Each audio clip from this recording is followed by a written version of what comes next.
Svatý Václavé,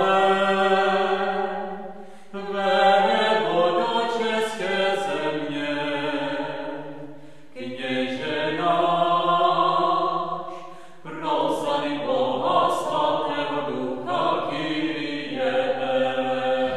Nacházíme se na Václavském náměstí, jeho dolní části, kde se chystá takzvaná revitalizace.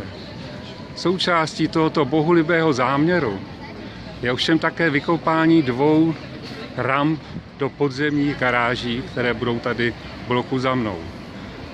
Protože vizualizace tohoto projektu je hodně nezřetelná a nikdo si ji téměř nevšiml, rozhodli jsme se se studenty ji trošku zvýraznit vytyčením právě délky těchto 2 průkopů.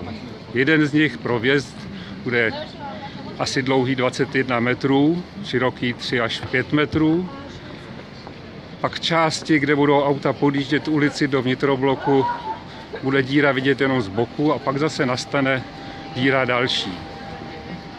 Považuji tento brutální čin za vážné znehodnocení Václavského náměstí. Je to něco jako kdybychom do salonu nebo tanečního sálu uprostřed vykopali díru pro nápovědní budku s tím, že tanečníci se přece vyhnou.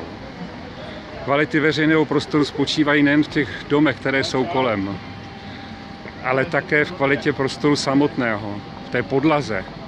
A vykopání díry je čin, který je možné kvalifikovat jako zločin vůči městu.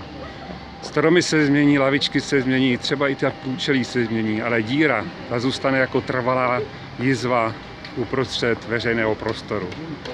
Nelze ji ani zdůvodnit takzvaným veřejným zájmem, že v důsledku toho budou moci auta zmizet z povrchu.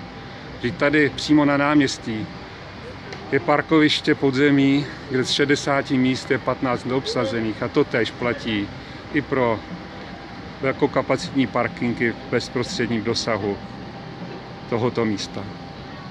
Přesto už je žádost o územní rozhodnutí pro revitalizaci náměstí, včetně tohoto zásahu, podána a bude brzo projednávána.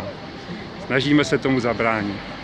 Tuto vizualizaci připravil profesor Petr Kratochvíl z Ústavu dějin umění se svými studenty.